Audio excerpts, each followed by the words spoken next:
Hi hello bro, ఎలా ఉన్నారు అందరూ? Welcome to our channel. ఖతర్లో పనిచేస్తున్నటువంటి డ్రైవర్స్ కావచ్చు, లేదంటే కన్నా బయట పనిచేస్తున్నటువంటి వాళ్ళు కావచ్చు, అదేవిధంగా మన ఈ వీడియోని వచ్చేసి ఇండియా నుంచి చూస్తూ ఉంటే కనుక కాస్త చివరి వరకు అయితే చూడండి బ్రో. ఎందుకంటే కన్నా రీసెంట్గా వచ్చేసి ఖతర్లో ఒక చిన్నపాటి మాఫియా అయితే రెడీ అయింది. ఆ మాఫియా పేరు ఏంటంటే కన్నా పేకాట పాపారాయిలు. పేకాట ఆడించేవాడు. ఈ పేకాట ఆడించేవాడు, ఈ పేకాట పాపారాయిలు వచ్చేసి మన పక్కనే ఉన్నటువంటి ఆఫ్ఘనిస్తానో, పాకిస్తానో, లేదంటే కన్నా పక్కన ఉన్నటువంటి యూపీ, బీహార్ వాళ్ళు అయితే కాదు. మీతో పాటు తింటూ ఉంటారు, లేదంటే కన్నా మీతో పాటు సినిమాలు చూస్తూ ఉండొచ్చు, లేదంటే కన్నా మీతో పాటు తాగుతూ ఉండొచ్చు. అదే బ్రో మీ ఫ్రెండ్స్ అనమాట. ఈ మాట ఎందుకు అంటున్నానంటే కన్నా మైదర్లో వచ్చేసి ఒక డ్రైవర్ అయితే ఒక సంవత్సరం నుంచి అయితే వర్క్ అయితే చేస్తూ ఉండేవాడు. ఆ డ్రైవర్ కూడా నాకు చాలా సంవత్సరాల నుంచి తెలుసు. అంటే మీరు కొద్దిగా అర్థమైతే చేసుకోండి. అయితే అదే మైదర్లో వాడి ఫ్రెండ్ కూడా వర్క్ చేస్తూ ఉండేవాడు, వాళ్ళ ఊరికి చెందినవాడే. అయితే వాడి పని ఏంటంటే కన్నా ప్రతిరోజు వచ్చేసి ఒక రూమ్ తీసుకోవడం, అక్కడ పేకాట్లు ఆడించడం, అదేవిధంగా మందు తాగడం. ఒకసారి ఈ డ్రైవర్ని కూడా తీసుకువెళ్ళాడు ఆ రూమ్కి. తీసుకువెళ్ళిన తర్వాత ఈ డ్రైవర్ ఏం చేశాడంటే మొదటి రోజు పేకాట అయితే ఆడాడు. వీడికి కూడా కొద్దిగా పేకాట అలవాటు అయితే ఉంది. మొదటి రోజు ఏం చేశాడంటే కన్నా 500 రియాలు అయితే గెలుచుకున్నాడు. మళ్ళీ వెళ్ళాడు, మళ్ళీ 500 గెలిచాడు, మళ్ళీ వెళ్ళాడు, మళ్ళీ 500. అంటే ఒకే నెలలో 1500 రియాలు అయితే గెలిచాడు. వీడి జీతం చూసుకుంటే కన్నా 1800 రియాలు. ఒకే నెలలో 3300 రియాలు అయితే వాడి కళ్ళతో చూశాడనమాట. మరి చూసిన తర్వాత ఊరుకుంటాడా?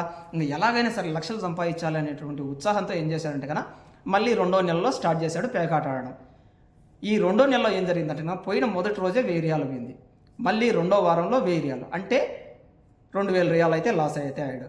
వాడేమనుకున్నాడంటే కన్నా పోతే పోయిందిలే 1500, ఇంకొక 500 కదా నాది లాస్ అయింది అని చెప్పేసి ఆ 500 గెలవాలని చెప్పేసి మళ్ళీ వెళ్ళాడు. అలా మీరు నమ్ముతారో నమ్మరో ఏకంగా 15,000 రియాలు అయితే పోగొట్టుకున్నాడు బ్రో. అది కూడా వితిన్ 2 మంత్స్లో. మరి ఒకేసారి అంత డబ్బు పోయినటువంటి వాడు ఊరుకుంటాడా? ఎలాగైనా గెలవాలని చెప్పేసి అలానే ఆడుతూ వచ్చాడు. మరి ఈ 15,000 రియాలు పోగొట్టుకున్నాడు కదా బ్రో. మరి ఇతనికి ఇంత డబ్బు ఎక్కడ నుంచి వస్తుంది అంటే కన్నా ఎవడో కాదు బ్రో, వీడిని ఎవడైతే తీసుకువెళ్ళాడు కదా వాడి ఫ్రెండ్ వాడే అనమాట. 1000 రియాలు తీసుకో, 1000 రియాలకు వచ్చేసి 100 రియాలు ఇక్కడ ఖతర్లో ఏమంటారు వడ్డీ అయితే తీసుకుంటారు బ్రో. ఆ విధంగా వాడి చేతికి 15,000 రియాలు అయితే ఇచ్చాడు.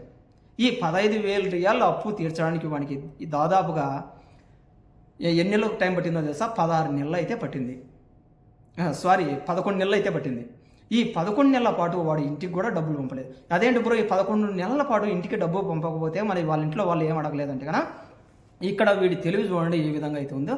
మన న్యూస్ ఛానల్లో అక్కడ ఇక్కడ చూపిస్తూ ఉంటారు కదా, గల్ఫ్ కంట్రీలో అలా ఉంటుంది ఇలా ఉంటుంది అని చెప్పేసి చక్కగా ఉపయోగించుకున్నాడు అనమాట. అమ్మ మా కఫీలు చాలా చెడ్డవాడు, నేను పోతూ ఉంటే యాక్సిడెంట్ అయితే అయింది, లైట్ బయలిపోయింది, బానెట్ బయలిపోయింది, బ్యాటరీ బయలిపోయింది, ఈ దొంగోడు వచ్చేసి నా 10 నెలల జీతం అయితే ఇవ్వనని చెప్పాడమ్మా అని చెప్పేసి దొంగ ఏడుపులు ఏడ్చి వాళ్ళ అమ్మతో అయితే చెప్పాడు. ఇంకా ఎవరైనా కానీ నేనైనా బ్రో ఆ మాట చెప్తే కానీ తల్లి హృదయం అయితే కరిగిపోతుంది కదా.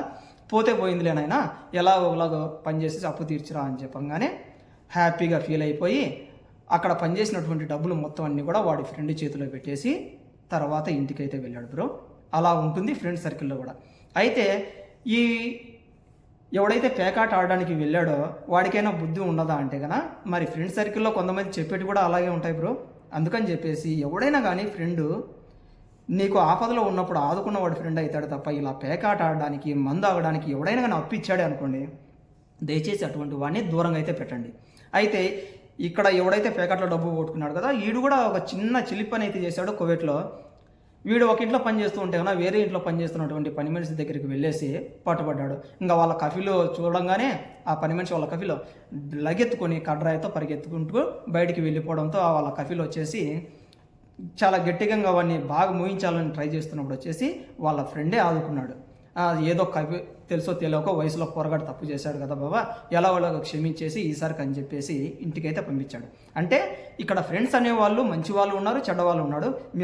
మీరు చేసేటటువంటి స్నేహం ఏదైతే ఉందో మీ ఫ్రెండ్ ఆపదలో ఆదుకునేవాడా, లేకపోతే కన్నా ఇటువంటి పనికిమాలినటువంటి లపాకి పనులకి, తాగుళ్ళకి, పేకాట్లకి ఇచ్చేవాడా?